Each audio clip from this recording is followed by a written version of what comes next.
Okay. I'll go ahead and call this meeting to order. Please rise for the Pledge of Allegiance.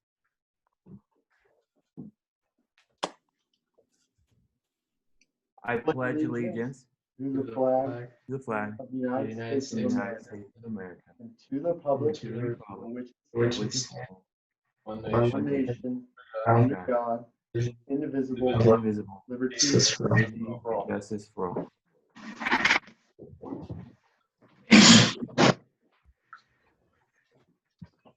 All right. This is an open meeting of the Seward, Nebraska governing body. The city of Seward abides by the Nebraska Open Meetings Act in conducting business. A copy of the Nebraska Open Meetings Act is displayed on the north wall of this meeting room facility as required. Disclosure of meeting recording processes is posted in the meeting room as well. If anyone wishes to speak, please message Greg Butcher, which is on your screen as the city of Seward, and let him know what topic you would like to speak on, and then he can recognize you at that time. You'll be asked then to state your name and address for the clerk's record. Any remarks will also be limited to 5 minutes and shall be directed to the mayor, who will determine by whom any appropriate response shall be made. The city of Seward reserves the right to adjust the order of items on this agenda if necessary and may elect to take action on any of the items listed. Please call the roll. Wilkin. Present. Coulterman. Present. Schmidt. Here. Hendricks. Here. Beck. Here. Camprith. He's here. Yeah, take a drink of water. We got him. Here. Singleton. Here. Miller. Here. All present. All right. First item this evening is the draft minutes of June 2nd, 2020. Move to approve. Second. Moved by Schmidt, Motion second by second. Wilkin. Please call the roll. Wilkin. Yes. Coulterman. Yes. Schmidt. Yes. Hendricks. Yes. Beck. Yes. Camprith. Yes. Singleton. Yeah. Miller. Yes. Motion passes. Next, we have the consent agenda items 1 through 5. Move to approve. Second. I'm going to go with moved by Singleton, second by Camprith. All right. We have a motion and a second. Please call the roll. Wilkin. Yes. Coulterman. Yes. Schmidt. Yes. Hendricks. Yes. Beck. Yes. Camprith. Yes. Singleton. Yeah. Miller. Yes. Motion passes. All right. Next, we have the confirmation of mayor appointments, and we have the appointment of a city engineer. And Michael, would you mind just saying a few words about yourself and also how do you pronounce your last name? All right. We'll, Could you unmute him, please? We're going to unmute Mike. There you go, Mike. Okay. There you go. Thank you. My last name is pronounced Onaby with a long O. And it's Norwegian origin for anybody that wants to know. And there's a little town north of Oslo, spelled similarly. And I am a professional engineer. I spent most of my career in the state of Wisconsin. Been a engineer for about 22 years. I've served mostly municipally. I've done a little bit of industrial work, work in water and wastewater. A fair part of that is treatment plant design work, but also a lot of studies, water studies, facility plans, water master plans, pressure zone segmentation studies, a few different things, water towers. I did road construction in the past, summers when I was in college. And so I've had roughly a fair broad experience in most areas of civil engineering. So I'm very excited to be starting tomorrow if this transpires as I expect, and looking forward to serving you all. Wonderful. Are there any questions? Otherwise, I entertain a motion. Move to approve. I'll second. We have a motion Moved and by a second. Schmidt, second by Coulterman. Mayor, if I could just jump in with a few more items real quick. So you Sure. guys Can I- hang on know, 1 second. Sid, did you want to say anything also? Okay, I thought maybe you had something you wanted to add. Go ahead. Sorry. oh, that's okay. Mike doesn't come to us as a stranger. For those that don't know, Mike was the one that recently undertake on behalf of Olson, our current new wastewater study. And so he has worked with Jake when he was the previous engineer, myself, and Tim Richtig, our water wastewater superintendent. And so we've been working with Mike for an extensive amount of time and got to know him ahead of this opportunity. And then as he transitions to a new position, we're excited to have him and that he gave us a look and opportunity. Extensive background, written in a number of books and periodicals and things like that. Master's degree in civil engineering, licensed in the state of Nebraska. And so it hits all the things that we're looking for, experiences, and will provide a wealth of value, we hope, to the city if approved. And so, again, just filling in a little bit more background of where Mike came from. Again, he came over to us from Olson, and we're excited to have him. And so I can answer any other questions, or Mike can if you have any specifics, but we just wanted to fill in a few more gaps for you. So thank you. Badger or Mike. Husker? Uh-oh. Yeah. Uh-oh. And then Mike, Yeah. where are you residing at? I'm sorry, where is my what?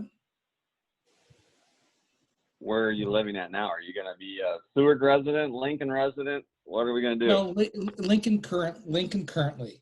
But Seward's a great little town. I think it's just a matter of finding the right house, and the opportunity will be there.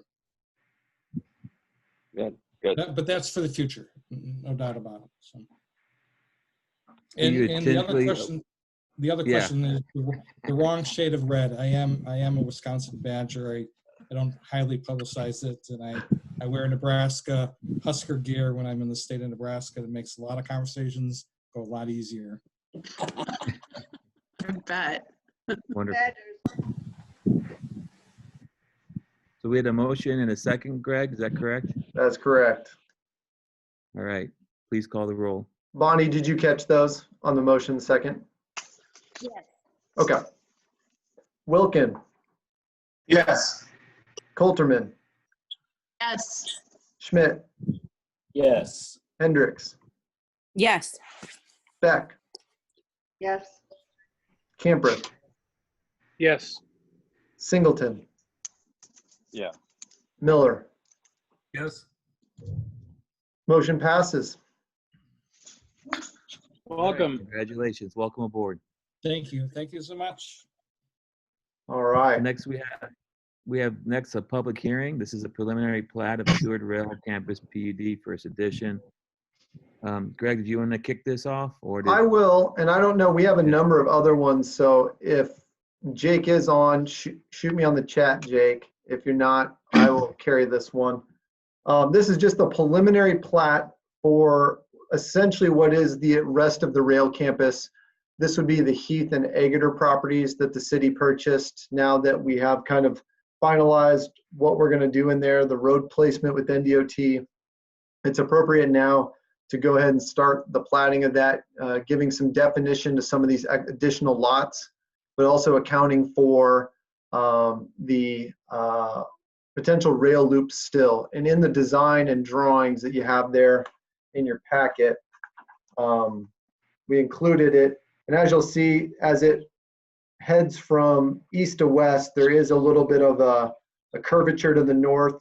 And that's so that we approach the rail loop kind of at a perpendicular angle. That's one of the elements that Jake wanted. We didn't want to hit it at an odd angle. And that was shared with the Rail Campus Committee and their advisement. And so that's why that there's the curve as of now. Obviously, until we have somebody build into those lots back there, the road won't be built. If at some point in the future we decide not to go with the rail loop, then ultimately that road may straighten itself out as we design.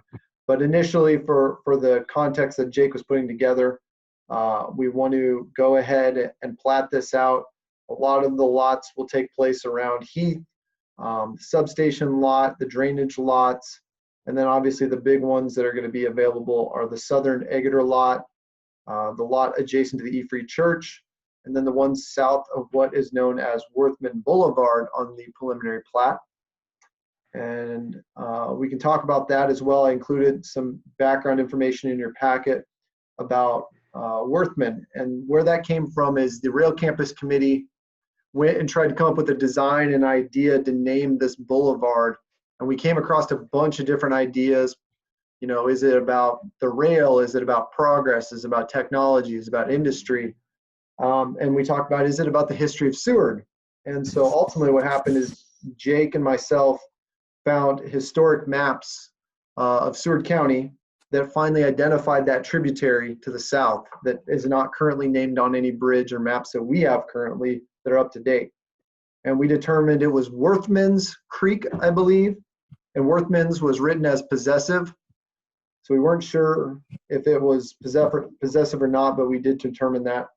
And then we found out that Worthman, the name that comes from, was named for the original brick maker, that their brick yard, kiln, and all those elements, I think they even pulled their brick materials right out of the river up north, was located in this area. Now, we haven't determined the final location of that, but we know that that's what the creek was named after. And so at the request of the Rail Campus Committee and specifically the mayor, I'll throw him under the bus, he said, go do your due diligence on who this Worthman guy is and make sure we're not naming it after somebody we may regret later. And so with the help of Pat Coldiron and Clark Coulterman and a few others, Jake and I were able to track down a bunch of information on William Worthman, who is the gentleman that the creek is named after and was the original namesake of the brick company. And most of those bricks are bricks you're going to find in the roadways in the middle of Seward, in a lot of our downtown buildings. I think the original train, one of the original train depots that may no longer be with us, were all built out of bricks that came from Worthman's brick company. And so we felt like that was a very appropriate name, and it kind of gives a distinguishment back to this area and its history. And we can play off that later. So we felt like that was a good name, and that was recommended by the Rail Campus Committee. The PUD preliminary, again, we'll have a final PUD later. The preliminary PUD was approved and recommended to City Council by P&Z at their meeting in June unanimously. I can answer any questions you have, and we can go from there.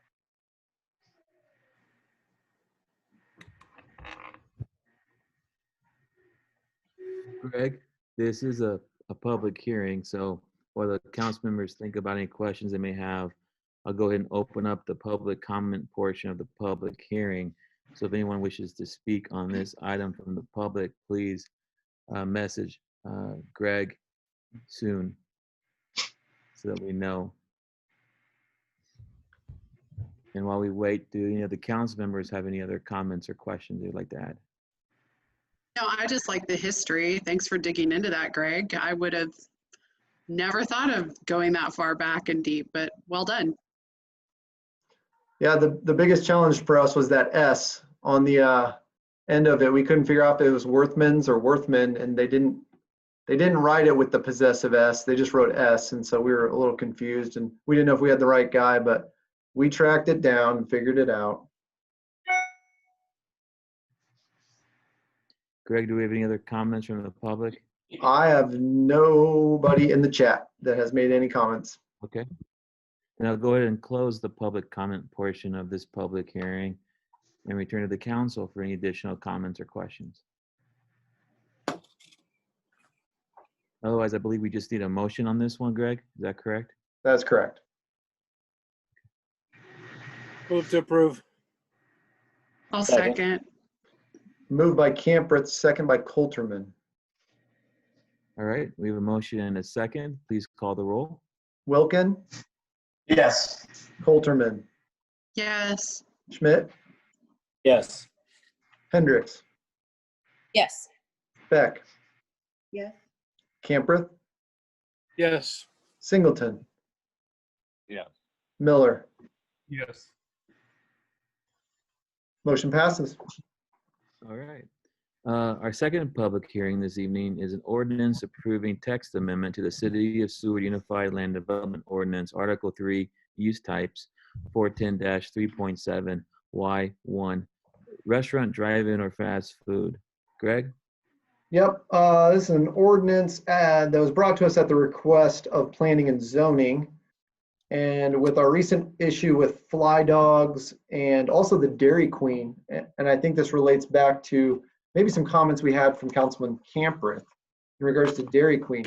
When we talked about a drive-through going in and how that decision really wasn't going to come back past you for any official capacity to actually have some input on how it was set up or what it looked like.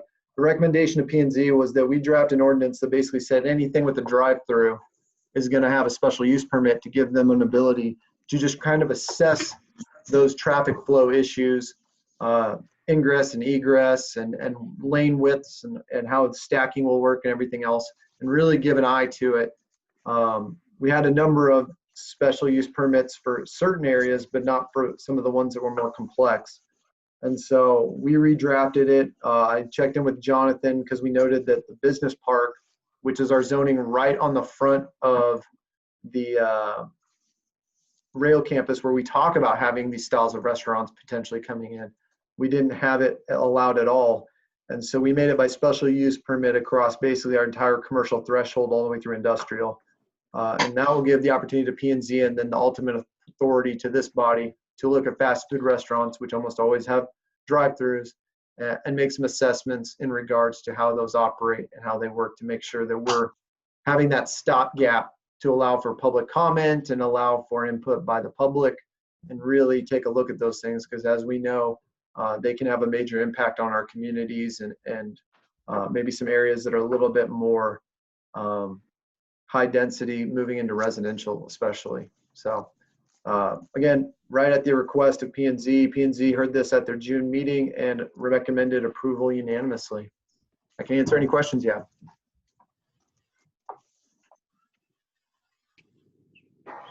While the council is thinking about that, I'll go ahead and open up the public comment portion of the public hearing. If anyone from the public wishes to comment on item number 2, please, again, message Greg at the City of Seward in the chat box, and then he will recognize you. Until then, does the council have any other questions or comments?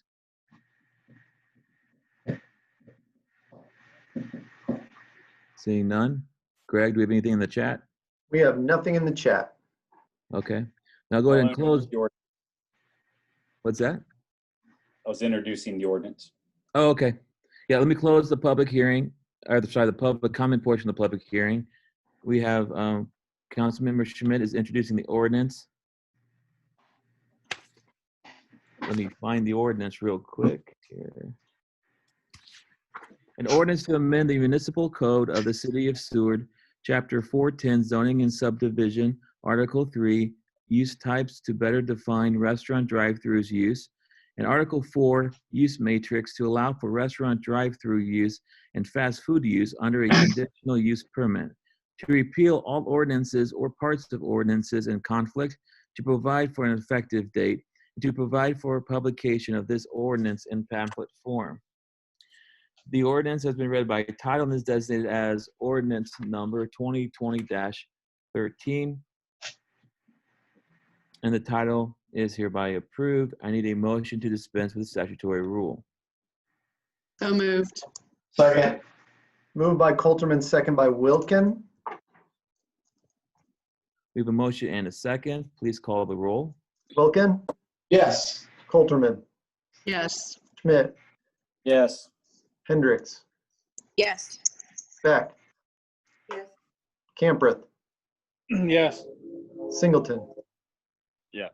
Miller. Yes. Motion passes.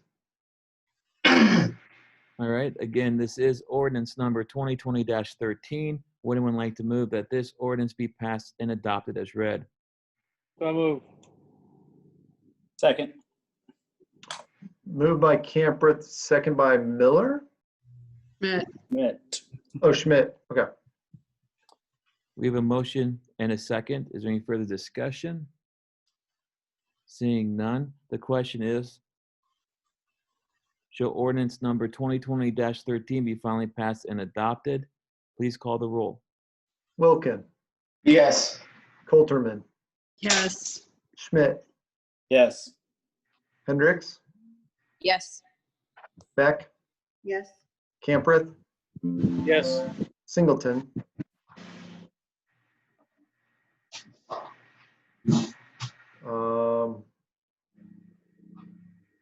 He's back on. Oh, let me unmute him real quick. Singleton, Yes, Miller. I got it. I think we're good. You passed unanimously. All right. This is our only ordinance this evening, so only one final motion to make this ordinance a part of the permanent record. I'll make So a moved. motion. Wow. There was definitely three of you. I'm going to go with Jessica because she was the loudest. Can we get a second? Second. Second by Not Beck. surprising. You just have We a have a good motion. microphone. That's all. We have a motion and a second. Please call the roll. Wilkin, Yes. Coulterman, Yes. Schmidt, Yes. Hendricks, Yes. Beck, Yes. Camprith, Yes. Singleton, Yes. Miller. Yes. Motion passes. All right. Our first administrative item this evening is to amend the Dowding municipal pool prices for 2020 summer season due to delayed opening date to meet directed health measures COVID-19 restrictions. Greg, do you want to talk about these items? Yeah, and I know that Adam is on, so I'll unmute him just so he can jump in. I believe, Adam, your estimate is we lost essentially 1/3 of the pool season once we get started here on the 19th. And so we reduced, and by this motion, we don't have to change anything else. Pool passes go back to the same price next year. This is just a one-time deal, but essentially we're reducing all the prices by 1/3. And then the flat day fee is at $3 per session. Correct, Adam? Yes, that is correct. Okay. Was there any change in the aqua aerobics? I didn't check that. Yes, normally it's 55. We reduced it to 30. Okay. So that is the recommendation. On the revenue side, we feel fine on how this will generate. Again, we've lost about 1/3 of our swim season. And so a lot of those costs for electricity, utilities, and things like that, and mainly major costs in regards to staffing have been reduced. So we feel that this recommendation is appropriate. Any questions or comments from the council? I think it looks good. I just wonder if Adam can say if it's going okay. Just give us a yay or a nay. We don't need all the detail. No, I mean, we're ready to go. We also cut some costs and didn't fire up the heater and kind of allowed Mother Nature to kind of take its course. Pool temperature right now is at 78. We are a little concerned with the rain coming in on Thursday. That usually drops at a couple degrees, but we're ready to go as far as safety procedures, and pool staff has done a really good job to kind of take initiative and do some training and be ready to go for whenever we're firing up on Friday. So Great. With that, unless anyone would want to pull any of these items, A, B, C, or D out, we can go ahead and do these as a group. But if someone wants to pull any of these out and vote on it separately, let us know now. Otherwise, we entertain a motion for all four if you like. Move to approve. Second. Moved by Camprith, second by Wilkin. Yes. We have a motion and a second. Please call the roll. Wilkin, Yes. Coulterman, Yes. Schmidt, Yes. Hendricks, Yes. Beck, Yes. Camprith, Yes. Singleton, Yes. Miller. Yes. Motion passes. All right, our second administrative item is amendment to interlocal agreement with Upper Big Blue Natural Resources District for Seward Hiking and Biking Trail, extending the agreement through June 30th, 2023. Greg? Yep, this is just an extension on our current agreement with the Upper Big Blue River. That was set to expire this June. The mayor and I appeared telephonically before them and gave them an update on the project, and both before their projects committee and then also the entire board. And so we went before them on 2 separate occasions, and they agreed to extend their contribution to help cover our portion of the trail project, I believe up to 150,000. And so this just extends that out because that interlocal is set to expire this month. We do appreciate them and Jack Morgan's work on this and their commitment to trails, especially the Seward Trail. I know that they were a part and partner back on the original one. And so our hope is by 2023 that this thing's all done and taken care of. As you know, Waverly Road's the first domino that had to be out of the way. And so we're in the process of finishing that one up right now in the next year. And then we'll be ready to get started right afterwards with the trail, should everything fall into place. So we'll continue to do our part, and they agree with that commitment. And so we thank them again for all their partnership on this and look forward to utilizing those funds to help pay down our portion of it. I can answer any questions. Any questions or comments for Greg? Otherwise, we're going to entertain a motion. So moved. Second. Moved by Miller, second by Schmidt. We have a motion and a second. Please call the roll. Wilkin, Yes. Coulterman, Yes. Schmidt, Yes. Hendricks, Yes. Beck, Yes. Camprith, Yes. Singleton, Yes. Miller. Yes. Motion passes. All right, next we have the city administrator's report. Greg?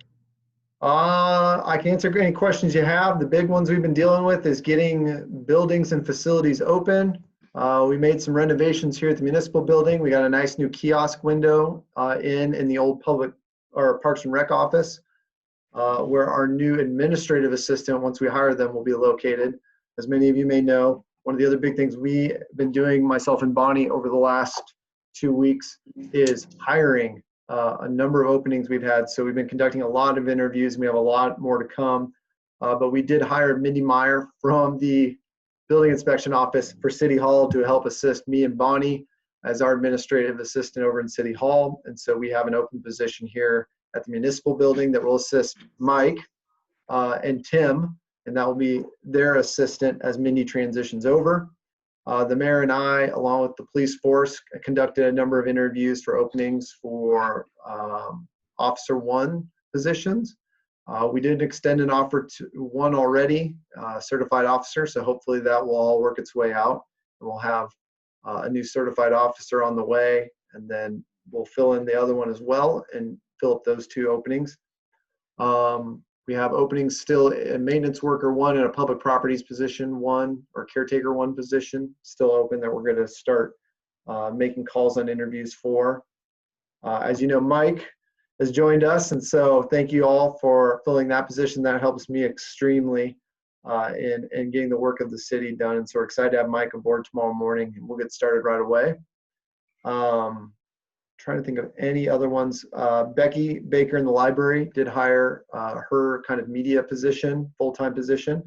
And so that's gotten started. And so we're really just cranking out, trying to locate great people to come work for the city of Seward. And I think we found a few. So excited about that.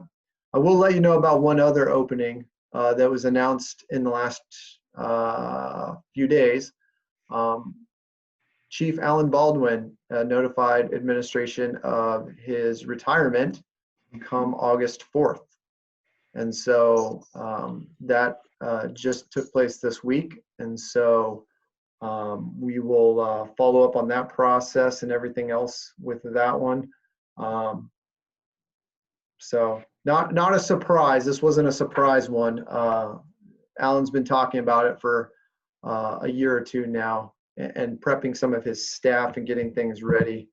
And so we were expecting it coming, and so he finally gave us some heads up and notice. And so we thank Alan for all his work, and there'll be more kudos and things like that to come for Alan.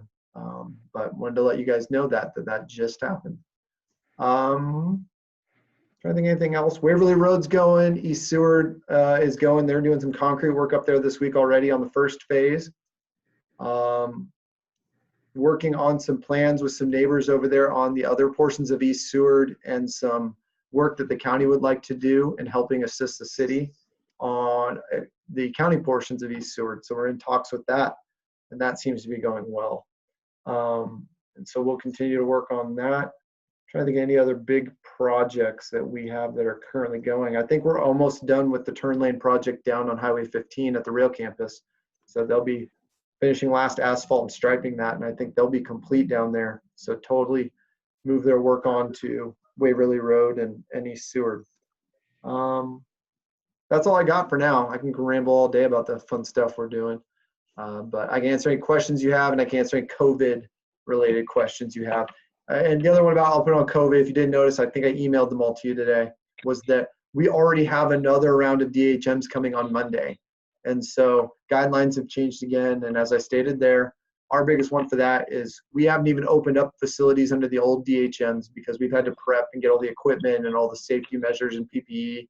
So we're going to give our staff an opportunity to open up under parameters they feel comfortable with, and then we'll let them move into higher capacities and things like that. But I don't think it'll be a huge issue. But again, with like the pool, we haven't even opened the pool yet, and now they've moved the pool capacity to 75%. So we want to know that the things that we have in place we can manage, get people through the door, get them to sign in correctly, do their temperature checks, all the things we still have to do even if we had more people, and make sure we can manage that, and then we'll adjust up. So I can answer any questions you have. Greg, with the new turn lane, and then when the new factory starts, are they thinking about maybe a traffic light down in that area? That's complete. With Tenneco, Nope. Tenneco, whenever they get off of work, and then if they release about the same time, I didn't know if they were thinking about a light out there or even thought about it. We actually planned for a light, and that's actually how it's built. It's built for a width to accommodate a light there. As some of you may remember, this was built in 2 phases, and NDOT will dictate to us as part of our agreement on this project that once traffic flows hit a certain number that they deem, then we have to expand the turn lanes to the south, and then also install lighting. That's the next phase. And that will be entirely dictated by NDOT. They will monitor that every single year, they said. So once the intersection is finalized and NDOT takes it, they'll monitor it every single year for traffic flows, turns, all that kind of stuff. And then they'll dictate to us and say, hey, here's a heads up. You have basically a year or 2 to get it all installed now. So, and that was part of the agreement when we did the grant and everything else, and they allowed us, because normally they just tell you to build it to the full scale. And they were very generous in allowing us to kind of scale this thing up. So that's where we're at on that. The other question I got, Greg, have we did any more research? I know, now with the businesses starting to open, but the new Mexican restaurant and compact vehicles, have we gained anything there? No, we have not. That was one we've dropped. And so we'll go back now that Mike's back in and we have a city engineer, we'll go back and address that. We've also had some handicap parking issues that have come up downtown that we want to address. And so we'll give you a plethora of resolutions that we think are appropriate to adjust some of the different parking. Because we also, right when Jake was leaving and right before COVID set in, he also discussed that we were contacted about by the state, and they have some setbacks they want us to implement based on their guidelines. The prime example I'll give you of this situation is the final parking stall to the south, right in front of US Cellular.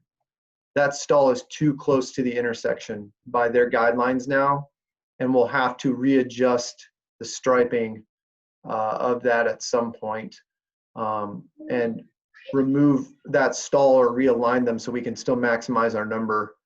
And because what's happening is truck traffic or any traffic is turning there, and they're just clipping the front of vehicles right on those corners.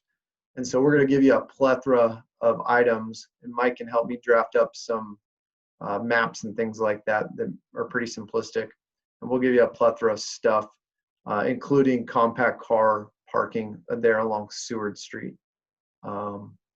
Still don't, until we solve the problem of the way the alignment of Fifth and Seward is, because that corner where the courthouse is we'll essentially say sucked in, and it's not completely perpendicular, there's always going to be a problem with that intersection. And so that's a long-term design solution that's about the only major way to fix that. But yes, we can do some more compact car stuff, and we'll bring you a resolution on that and some other ones. Does that sound good? Yeah, that sounds great. Any other questions or comments for Greg? Otherwise, entertain a motion to accept his report. So moved. Second. Moved by Schmidt, second by Singleton. We have a motion and a second. Please call the roll. Wilkin, Yes. Coulterman, Yes. Schmidt, Yes. Hendricks, Yes. Beck, Yes. Camprith, Yes. Singleton, Yes. Miller. Yes. All right, next we have future requests for council agenda items or administrative action. Mayor, I see we have some of the residents from 8th Street on. I know Sid and myself received emails from them regarding traffic coming off the highway and speed limits there. If it's appropriate, I guess I'd like them to be heard. We don't I really. see Kelly furrowing his brow. Yeah, we could take this as an item that can be put on the future agenda. Otherwise, if there's a specific concern, we can have an engineer review that issue and come back to the council with a report. What would you prefer? Well, if Kelly is furrowing his brow. He's unmuting. Can they not ask for something to be on a future agenda and explain their concern? You can for them. Then it's been said. I don't think we can have a public hearing tonight, but I think you can for them if you want. So Councilman Schmidt, we'll take it as see if this is correct. We'll take it as a discussion item for our next meeting to discuss, just as a discussion, speed limits coming off the highway on 8th Street. Safety features. Does that work? That'll work. There we go. Bonnie will make sure that one's on the agenda for the next time. And in the meantime, if there's anything that we can do or heads up that we can start jumping on ahead of time, let me know. We can talk to Alan Baldwin and Mike Onaby now that he's on board too, and we can discuss some traffic issues. Greg, maybe they can put that speed limit sign down there. And we can also talk, that's why I said bring Alan in. We'll bring it up and then maybe have some discussions ahead of time, and then we'll bring it back for discussion at the next meeting. Okay, any other requests?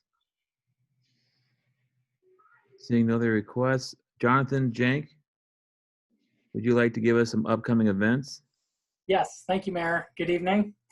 I'd like to invite you all to participate in Active People Healthy Seward, a community summit that will be engaging public input on Wednesday, June 17th, that's tomorrow, and the 24th via Zoom.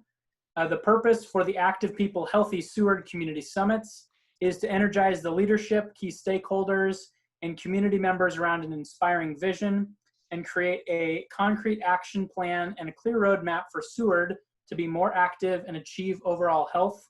And this is particularly for those among the ages of 6 to 17. We want to thank our hosts that are the City of Seward, Four Corners Health Department, Memorial Healthcare Systems, our organization, and Seward Public Schools. I'd also like to thank our design team for their collaborative efforts to make these events, public input events, happen. And we have a facilitator, Sandra Nicholson, from the Nebraska Association of Local Health Directors. I also want to say thanks to Four Corners Health Department. Outside of their unbelievably busy schedule with COVID-related items, they've been supporting this visioning process through a grant they pursued and received. And special thanks to Adam Bodie and Greg Butcher for their active participation with this planning group. So again, June 17th and the 24th, if you'd like to engage in that conversation. And then lastly, our organization will be back in the office at the Seward Civic Center starting on Monday, June 22nd, when the doors open. We'll be staggering our team, being in the office out of the abundance of caution. We look forward to continuing to be a good steward of this important public building and support those who daily meet in this facility. That's all. Thanks, Mayor. You bet. Thanks, Jonathan. And so Mayor? with that, is there a motion to adjourn? Mayor, just Greg? another event. Our next meeting, as you'll all know by the governor's order, will be in person. And so look for information on that. I did speak with the mayor tonight, and we kind of looked at the municipal office building, and we're not sure that this will accommodate the 6-foot social distancing. So we'll be in contact with either the Civic Center or the library potentially as well for locations to hold that. But we'll move some chairs around and stuff tonight, see what it looks like. And if we can't get it to work, just keep your ears peeled for a change of venue. But we will meet in person in July. So. All right. Is there a motion to adjourn? So moved. So moved. I'm going to go with Singleton for the motion. We have a second. Second. Second by Schmidt. All right. Please call the roll. Wilkin. Yes. Coulterman. Yes. Schmidt. Yes. Hendricks. Yes. Beck. Yes. Camprith. Yes. Singleton. Yes. Miller. Yes. All right. Motion passes.